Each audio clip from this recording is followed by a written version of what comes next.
वाहिगुरु जी का खालसा वाहिगुरु जी की फतेह। आज मैं आपसे चर्चा करूंगा अंबेडकर और संविधान को लेकर के। डॉक्टर अंबेडकर के जो अनुयायी हैं ये पढ़ते लिखते हैं नहीं, इस वजह से ये अंधभक्ति में लीन हैं और अंधभक्ति में लीन होकर के ये देश में झूठा प्रचार करने में लगे हुए हैं कि भारत का संविधान डॉक्टर अंबेडकर जी ने बनाया है। ये एक बहुत बड़ी विडंबना है और एक साजिश भी है। इस साजिश में पढ़े लिखे लोग शामिल हैं और उनको शामिल कर लिया है पूंजीवादी लोगों ने अपने साथ में। डॉक्टर अंबेडकर जी को पहले समझते हैं इनका मिशन क्या था। डॉक्टर अंबेडकर जी का मिशन था कि हम इस देश में जातिवाद और ब्राह्मणवाद जो है उससे और पूंजीवाद से लड़ाई लड़ेंगे। यानी उनका मिशन है ब्राह्मणवाद और पूंजीवाद के खिलाफ। ये बात उन्होंने अपने भाषणों में भी कही, चाहे वो रेलवे कामगार यूनियन का भाषण हो या अन्य जगह भी उन्होंने भाषण दिए, तो उन्होंने स्पष्ट किया कि जो हमारा मिशन है वो ब्राह्मणवाद और पूंजीवाद के खिलाफ है। उन्होंने स्पष्ट किया कि इनके ही खिलाफ हमको लड़ाई लड़नी है। ब्राह्मणवाद का मतलब है सामाजिक गैर बराबरी, जातिवाद, जाति के आधार पर होने वाला भेदभाव, और पूंजीवाद का मतलब है आर्थिक गैर बराबरी, अमीरी और गरीबी। इनके खिलाफ डॉक्टर अंबेडकर की लड़ाई थी। अब इसको संविधान के साथ रिलेट करते हैं। अगर डॉक्टर अंबेडकर जी संविधान बनाते तो क्या जो उनका मिशन था जातिवाद को खत्म करना, पूंजीवाद को खत्म करना, तो क्या ये खत्म नहीं होता? अगर डॉक्टर अंबेडकर संविधान को बनाते तो क्या आज भारत में जो भारतीय समाज हजारों जातियों में बटा हुआ है, बटे होने के बाद जाति के आधार पर भेदभाव है, शोषण है, उत्पीड़न है, आपस में नफरत है, दूसरी ओर आर्थिक रूप से भी गैर बराबरी है, तो एक ओर अथाह अमीरी है, दूसरी ओर घर और गरीबी है। अगर डॉक्टर अंबेडकर संविधान बनाते तो वो तो समता के पक्षधर थे, फिर देश में समानता होती, सामाजिक, आर्थिक और शैक्षणिक गैर बराबरी पूरी तरह से मिट गई होती।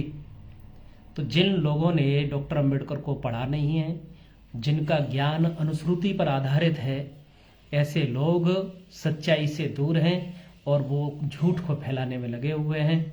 जब वो संविधान बनकर के तैयार हुआ 25 नवंबर 1949 को, डॉक्टर अंबेडकर ने स्पष्ट किया कि भारत का संविधान जिस दिन यानी 26 जनवरी 1950 को लागू होगा, उस दिन हम सामाजिक और आर्थिक गैर बराबरी का जीवन जीना स्वीकार करेंगे। यदि इस गैर बराबरी को शीघ्र नहीं मिटाया गया तो वे लोग जो सामाजिक और आर्थिक गैर बराबरी के शिकार होंगे, आने वाले समय में इस संविधान को नष्ट कर देंगे। तो डॉक्टर अंबेडकर जी ने स्पष्ट किया कि इस संविधान से सामाजिक गैर बराबरी नहीं मिट रही, आर्थिक गैर बराबरी नहीं मिट रही। तो आप ये बताइए, कोई व्यक्ति अगर अपना लक्ष्य लेकर के चले, अपना मिशन लेकर के चले कि मुझे सामाजिक और आर्थिक गैर बराबरी मिटानी है, समतामूलक समाज का निर्माण करना है, तो फिर वो ऐसा संविधान क्यों बनाएगा जिससे देश में जातिवाद को बढ़ावा मिले, पूंजीवाद को बढ़ावा मिले, और जिससे देश के लोग इस पूंजीवाद और आर्थिक विषमता है ये और जातिवाद, इससे त्रस्त होकर के आपस में बंट जाए, हजारों टुकड़ों में बंट जाए और चंद मुट्ठी भर लोग हैं फिर इन पर शासन करने लगे। लेकिन इन चीज़ों को हमें समझना होगा।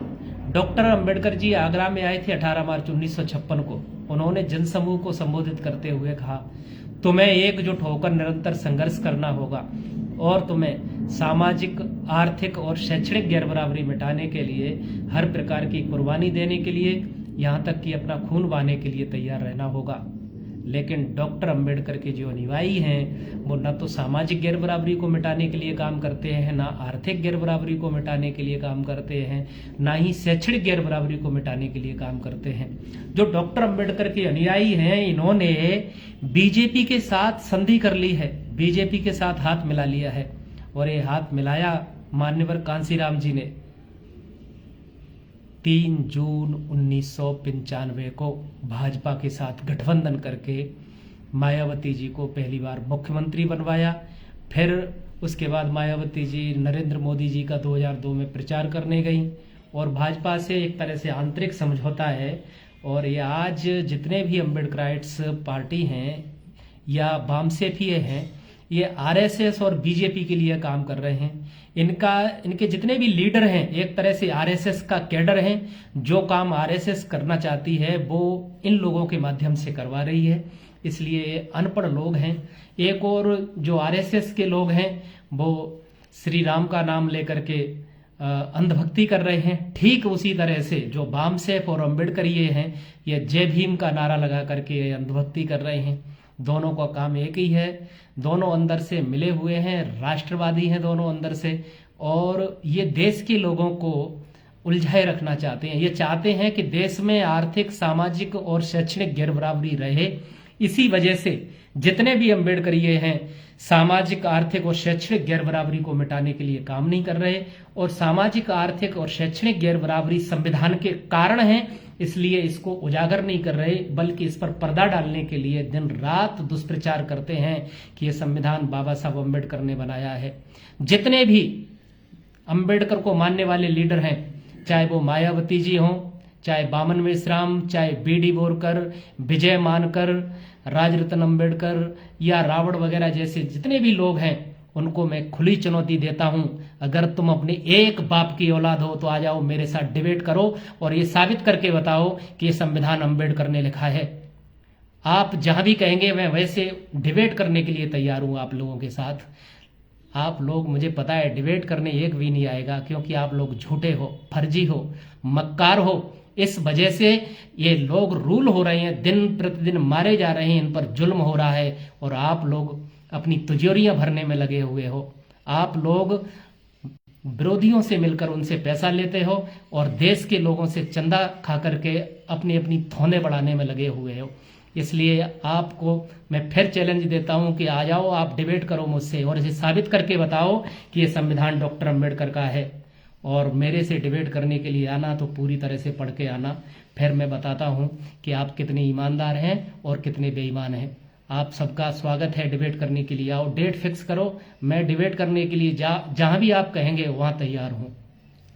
और मैं अपने जितने भी भाई हैं उनको बता देना चाहता हूं कि आप डॉक्टर अंबेडकर को पढ़ें। उनके द्वारा जो लिखा हुआ संविधान का ड्राफ्ट है, जो उन्होंने 15 मार्च 1947 को संविधान सभा को दिया था, वो किताब है राज्य और अल्पसंख्यक, state and minority. State and minority doctor Ambedkar ji की जो राइटिंग्स एंड स्पीचेज हैं, उसके वॉल्यूम नंबर 1 में पेज नंबर 380, हिंदी वर्जन में पेज नंबर 157, वॉल्यूम नंबर 2 में दिया हुआ है। राज्य और अल्पसंख्यक इस संविधान को पढ़ो और समझो। जब तक आप डॉक्टर अंबेडकर को पढ़ोगे नहीं, झूठा दुष्प्रचार करते रहोगे। एक बात होती है डॉक्टर अंबेडकर को मानना, दूसरी बात होती है डॉक्टर अंबेडकर के द्वारा कही गई बात को मानना। तो मैं डॉक्टर अंबेडकर की 4 बातों का आपको बताऊंगा जो उन्होंने ऑथेंटिक रिकॉर्ड है। उन्होंने कहा कि यह संविधान मेरा नहीं है। डॉक्टर अंबेडकर जी ने सबसे पहले 25 नवंबर 1949 को संविधान सभा में ही कहा, the credit is that given to me does not really belong to me, यानी संविधान बनाने का जो श्रेय मुझे दिया जा रहा है वो वास्तव में मेरा नहीं है। जब डॉक्टर अंबेडकर जी ने इतना कह दिया कि मुझे जो श्रेय दिया जा रहा है वास्तव में मेरा नहीं है, तो डॉक्टर अंबेडकर के नाम पर अंधभक्ति फैलाने वाले, दलाली करने वाले लोग जबरदस्ती क्यों करते हैं। दूसरी बात, डॉक्टर अंबेडकर जी ने 22 दिसंबर 1952 को पूना लाइब्रेरी का उद्घाटन करते समय लोकतंत्र को डिफाइन किया। उसमें डॉक्टर अंबेडकर जी कहते हैं कि वर्तमान संविधान को लेकर के लोग काफी जोशपूर्ण हैं, लेकिन मैं उनमें से नहीं हूं। मैं उन लोगों में शामिल होने के लिए तैयार हूं जो वर्तमान संविधान को खत्म करके उसकी जगह नया संविधान लिखना चाहते हैं, क्योंकि यह संविधान ऐसी हड्डियों का ढांचा है जिसमें मांस वहां पाया जाता है जिसे हम संवैधानिक नैतिकता का नाम देते हैं। तो यह संविधान पूरी तरह से नैतिकता पर आधारित है और नैतिकता पर आधारित संविधान खतरनाक होता है। ठीक तीसरी बात, डॉक्टर अंबेडकर जी ने 2 सितंबर 1955 को राज्यसभा में 2 सितंबर 1953 को राज्यसभा में उन्होंने कहा कि मैं तो संविधान सभा में एक भाड़े का लेखक था। संविधान सभा ने जो कहा वो मैंने अपनी मर्जी के खिलाफ किया। इस संविधान से किसी का भी भला नहीं होगा। मुझे अवसर मिले तो सबसे पहले इस संविधान में मैं आग लगाऊंगा। डॉक्टर अंबेडकर जी ने यही बात 19 मार्च 1955 को राज्यसभा में पुनः दोहराई। राज्यसभा में प्रसंग आया कि आप तो इस संविधान को जलाना चाहते थे। डॉक्टर अंबेडकर जी ने कहा, थैंक यू, आपने मुझे इस पर बोलने के लिए समय दिया। मैंने ये बात 2 सितंबर 1953 को इसलिए कही क्योंकि हमने संविधान रूपी जो मंदिर है देवताओं के लिए बनाया था, इस पर राक्षसों ने कब्जा कर लिया है, इसलिए इसे जला देना चाहिए। जब डॉक्टर अंबेडकर स्पष्ट कह रहे हैं कि मैंने ये नहीं बनाया, तो ये अंबेडकर के नाम पर अंधभक्ति करने वाले लोग, दलाली करने वाले लोग जबरदस्ती से ये क्यों फैला रहे हैं कि ये संविधान डॉक्टर अंबेडकर का है, और दिन रात झूठ पर झूठ बोले जा रहे हैं। और एक बात और है कि जो डॉक्टर अंबेडकर हैं उन्होंने अपना काम जो किया सो किया, लेकिन डॉक्टर अंबेडकर के नाम पर अगर कोई झूठ फैलाएगा, झूठ फैला करके अपनी दलाली करने का धंधा चलाएगा, तो ये मान के चलिए ये धंधा चलने वाला नहीं है, क्योंकि हम सच्चाई का प्रचार प्रसार करने के लिए प्रतिबद्ध हैं।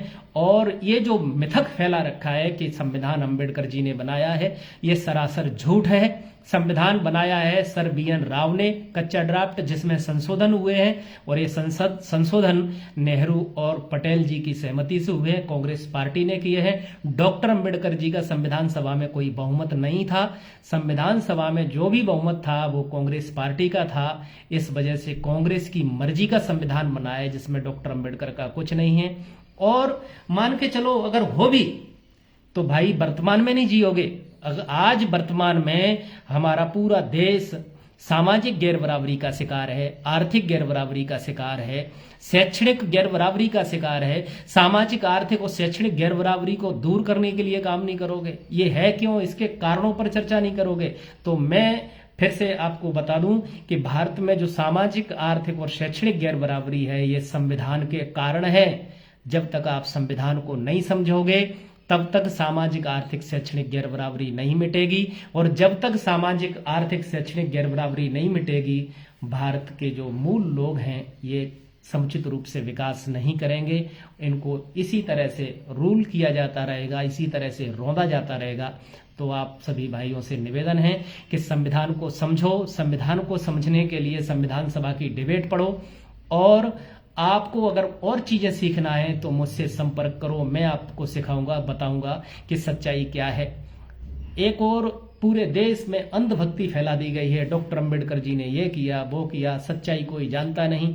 वैसे एक चीज और स्पष्ट कर देता हूं, ये मिशन जो है बहुजनों का, ये डॉक्टर अंबेडकर का मिशन नहीं अकेले का, ये महापुरुषों का मिशन है, जो अकेले डॉक्टर अंबेडकर जी तक सीमित कर दिया गया है।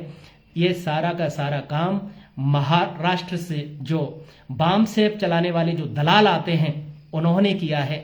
ये दलाल अगर ईमानदार होते तो बाम सेब के 40 टुकड़े हो गए हैं। इनकी नीयत खराब है, इस वजह से ये 40 टुकड़ों में बट गए हैं और निरंतर बटते जा रहे हैं, और देश में अंधभक्ति फैलाकर, RSS के एजेंडे को फैला करके देश को गुमराह कर रहे हैं और अपना पेट भरने में लगे हुए हैं। मेरे इस लाइव को आप ज़्यादा से ज़्यादा शेयर करें, ज़्यादा से ज़्यादा लोगों को इसके बारे में बताएं, फॉलो करें। मेरा एक YouTube चैनल भी है, उस YouTube चैनल को भी सब्सक्राइब करें और मुझसे जुड़े रहें। आप सभी का शुक्रिया। वाहिगुरु जी का खालसा, वाहिगुरु जी की फतेह।